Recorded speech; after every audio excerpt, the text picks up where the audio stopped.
Tidak berapa lama dari arah belakang, ibu itu membawa secangkir kopi hitam yang khas aromanya untuk disuguhkan kepada Pak Min. Lalu ibu itu duduk agak berdampingan tepat di sebelah Pak Min dan menaruh kopinya di sebelahnya. "Monggo, silakan diminum," kata ibu itu. Lalu Pak Min berkata lagi memulai perbincangan supaya suasana tidak menjadi hening. "Ibu, di sini sama siapa? Kok sudah tua masih jaga warung kopi sendirian? Anaknya di mana? Kok tidak membantu?" tanya Pak Min. Lalu ibu itu tidak menjawab, melainkan mengubah topik pembicaraan yang membuat Pak Min kaget. "Kenapa? Ada masalah tadi di desamu?" Sembari tangannya memegang pundak Pak Min. Pak Min yang seraya meneguk kopi menjadi tersedak mendengar pertanyaannya, ditambah tangannya yang memegang pundaknya, membuat Pak Min merasa bahwa ibu itu bukan manusia karena tangannya dingin. "Kok tidak menjawab?" tanya ibu tua itu yang ketika itu mengagetkan Pak Min yang dalam keadaan melamun sejenak. Ibu, kenapa tidak dengar?" Pak Min mencari alasan kebingungan. Ibu itu menghela nafas lalu tersenyum, masuk ke dalam warung, meninggalkan Pak Min yang masih berpikir terheran-heran. Dalam benaknya masih terselip tanya, "Ini orang atau bukan ya?" ucapnya dalam hati. Tidak lama Pak Min pun segera membayar segelas kopi yang disuguhkan wanita tua itu. "Bu, berapa?" tanya Pak Min. "Tidak usah," jawab ibu tua itu. Ketika Pak Min ingin pergi melanjutkan perjalanan, tiba-tiba ibu itu berkata, "Hati-hati nak, jin itu jahat. Nyawamu taruhannya, yang banyak-banyak zikir kepada Allah. Kalau kamu kesulitan, pasti tak bantu," seru ibu itu sambil tersenyum. Lalu Pak Min pun tiba-tiba tercengang atas ucapan ibu tadi. Tanpa menjawab, Pak Min pun pergi melanjutkan perjalanan sebelum hari mulai malam. Dengan agak mengegas motornya sekuat mesinnya. Dalam lubuk hati Pak Min masih tersirat pertanyaan, siapa ibu itu sebenarnya? Mengapa dia bisa tahu segalanya? Apa yang dia hadapi?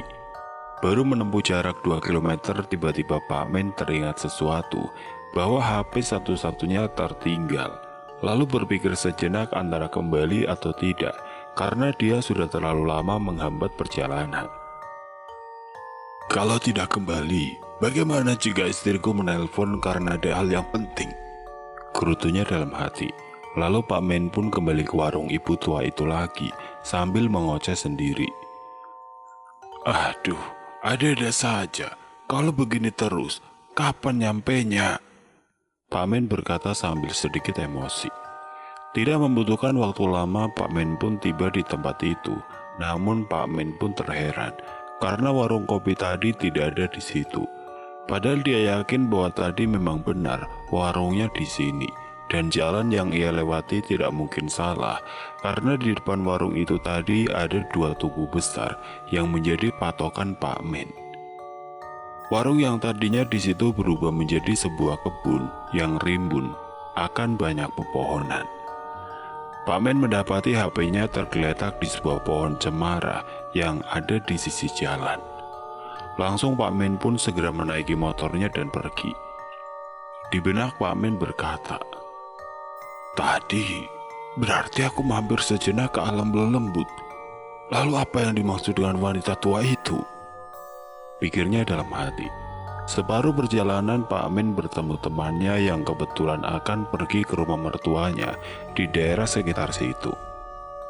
Disapanya Pak Min dari belakang sambil temannya mengendarai motor Vespa dan bunyinya bising sekali. "Mas, dari mana?" tanya temannya.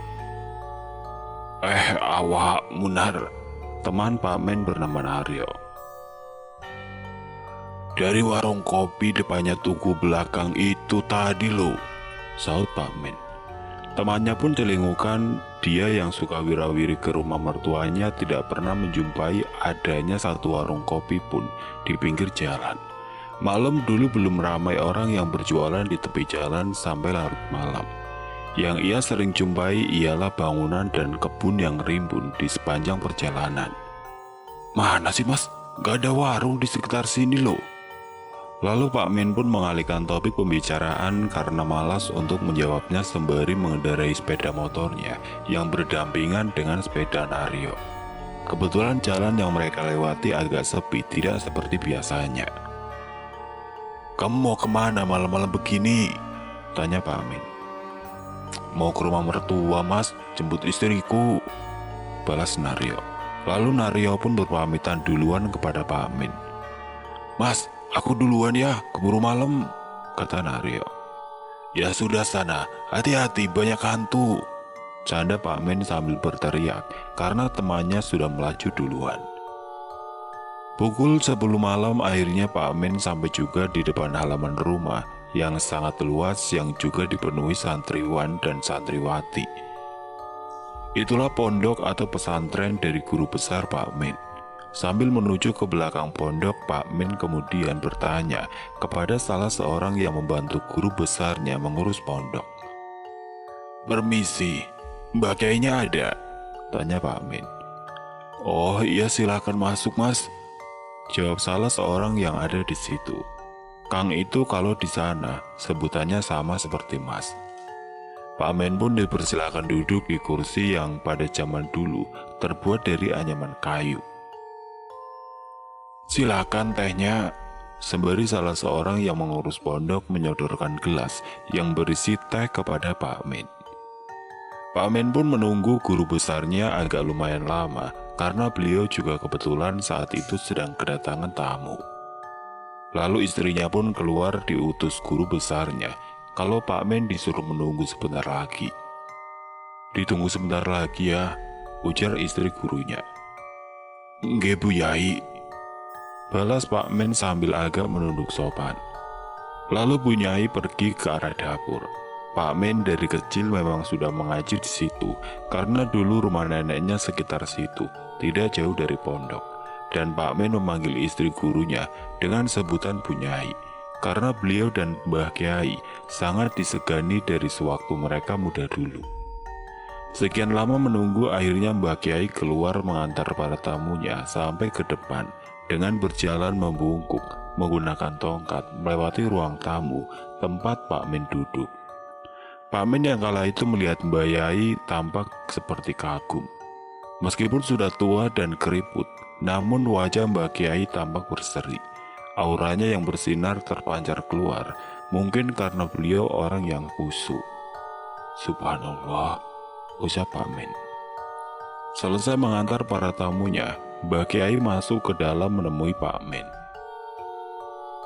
Tamu Mbah Kiai ini adalah seorang donatur yang akan menyumbangkan separuh harta warisan pemberian almarhum kedua orang tuanya untuk pembangunan masjid di pondok pesantren itu. Karena sebelum meninggal, kedua orang tuanya sudah berwasiat. "Sudah lama nak?" tanya Mbah Kiai kepada Pak Min sembari duduk di samping Pak Min. "Tidak bah," balas Pak Min sambil tertunduk. Begitulah panggilan Pak Min kepada Mbah Kiai dari dulu, yaitu Abah. "Bagaimana? Sudah selesai semuanya?" tanya Mbah Kiai lagi seolah Mbah Kiai sudah tahu maksud dan tujuan Pak Min kemari. "Ngapunten, belum bah, saya mau minta tolong," ujar Pak Min dengan nada sedikit sungkan. "Tidak usah cerana, semuanya ada maksud dan tujuannya. Allah lebih tahu. Pasti Allah akan membantu kalau kamu berdoa dengan sungguh-sungguh padanya. Sebesar-sebesarnya dan sekuat-kuatnya ilmu dari makhluk halus masih tetap kalah sama yang menciptakan. Karena iblis dan Allah sudah membuat perjanjian, namun iblislah yang melanggar. Percayalah nak, kepada kekuatan Allah. Tak doakan dari sini. Aku tidak bisa ikut ke sana karena aku sudah tua. Tidak kuat berjalan jauh. Semoga semua cepat selesai. Warga di desamu bisa hidup tentram." Begitulah Mbah Kiai memberikan wejangan kepada Pak Min. Pak Min diam tidak menjawab dan terus mendengarkan wejangannya. Setelah selesai memberi wejangan, Mbah Kiai minta diantarkan ke kamarnya. Sepertinya beliau akan mengambil sesuatu. Lalu Pak Men pun membantunya berdiri dan memegang lengan Mbah Kiai, seraya menuntunnya ke tempat yang akan dituju. Pak Men pun hanya menunggu di depan pintu sembari menunggu Mbah Kiai keluar. Mbah Kiai pun keluar membawa air diwadai botol besar dan segenggam garam halus yang diwadai plastik putih transparan. Garam ini bukan garam pada umumnya yang digunakan untuk memasak, dan aku pun tidak tahu itu jenis garam apa. Teksturnya halus, begitupun manfaat kegunaannya sangat diperlukan Pak Men. Lalu Mbah Kiai memberikan 2 buah benda itu kepada Pak Men sebagai bekal jikalau nanti ada penyerangan dari makhluk itu lagi.